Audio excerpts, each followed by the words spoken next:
Yang menjadi pertanyaan kemudian adalah bagaimana bisa banyak anak-anak di luar sana yang belum berusia 17 tahun tapi sudah diperbolehkan atau lolos untuk mengendarai kendaraan bermotor. Pak Puji, kenapa bisa banyak anak di bawah 17 tahun mengendarai kendaraan bermotor? Yang pertama mungkin karena di era sekarang dia sudah memiliki suatu kemampuan keterampilan yang lebih.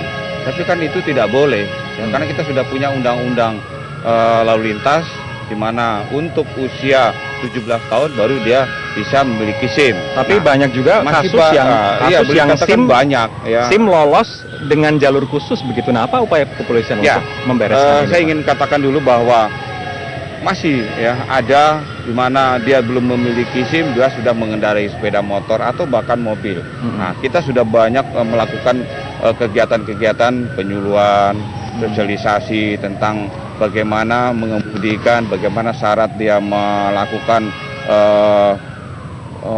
menyupir kendaraan segala macam itu dengan persyaratan tadi.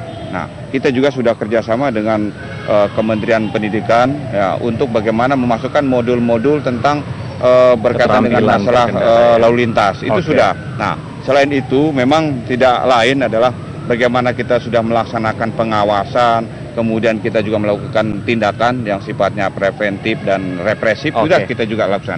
Nah, tidak ada lain mungkin kaitan dengan masalah ini adalah peran serta yang lebih care, yang lebih peduli, yaitu orang tua dan masyarakat sekelilingnya. Tapi kalau untuk anak-anak yang memperoleh SIM di usia di bawah 17 tahun, adakah upaya kepolisian untuk menertibkan ini, Pak Puji? Saya katakan bahwa anak yang di bawah umur 17 tahun itu belum memiliki SIM.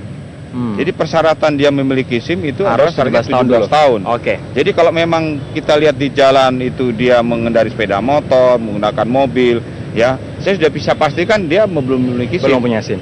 Kalau Mas Ihsan melihat kasus ini, nanti penyelesaiannya seharusnya seperti apa?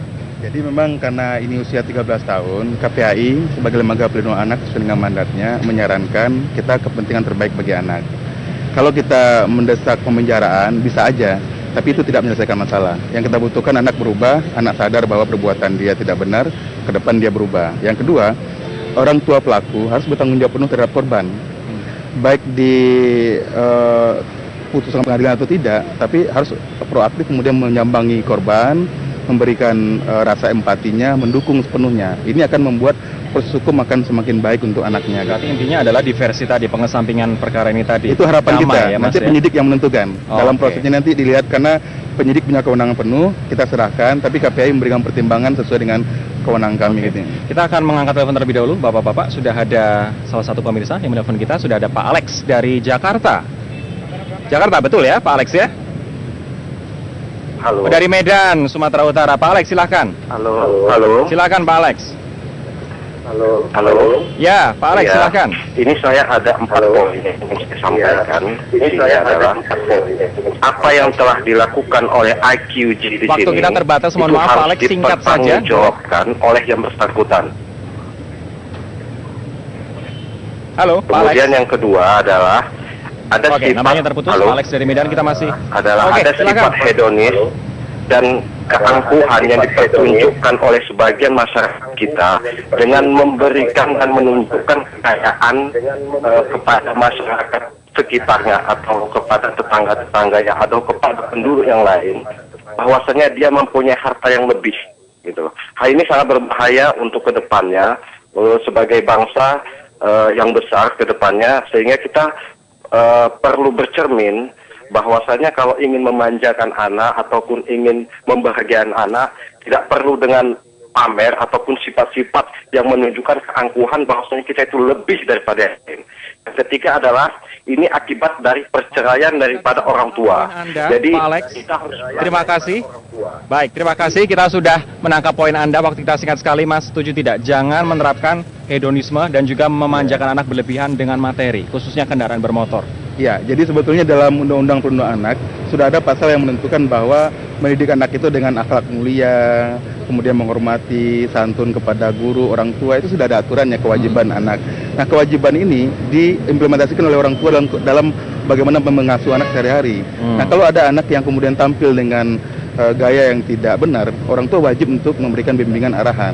Kalau orang tua tidak sanggup, pengadilan bisa mencabut kuasa asuh orang tuanya kalau dia tidak sanggup melakukan kewajibannya. Hak asuh berarti bisa dicabut untuk Ahmad Dhani, Pasal Mas? 30 mengatakan pengadilan bisa mencabut hak asuh orang tuanya. Oke. Ya. Berarti orang tua turut bertanggung jawab dan tidak boleh memberikan atau memanjakan Ya, dengan makanya materi-materi ya. kita himbau kepada orang tua se-Indonesia. Selama ini mungkin jarang diterapkan, tapi ingat ada undang-undang yang mengatakan anak bisa diambil negara. Oke. Ya. Terakhir pesan untuk Ya, masyarakat Pak Puji. Saya pikir tadi sudah kita sama diskusikan ya, bagaimana peran orang tua itu sangat dominan. Sehingga kita berharap ya, karena di lingkungan itu yang bisa langsung dilihat oleh orang tua, saya berharap orang tua lebih peduli terhadap anaknya. Dia tahu tentang kondisi anaknya.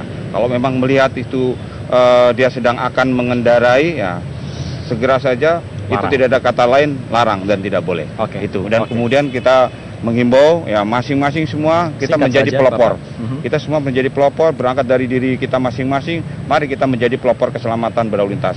Jadikan itu sebagai kebutuhan dalam kita bertransportasi. Berkendara. Oke. Ya. Pak, terima kasih Terima Pak Puji. kasih. Mas Ihsan, terima kasih atas waktu dan juga Ya, insight sama-sama. bagi kita Ya. semua.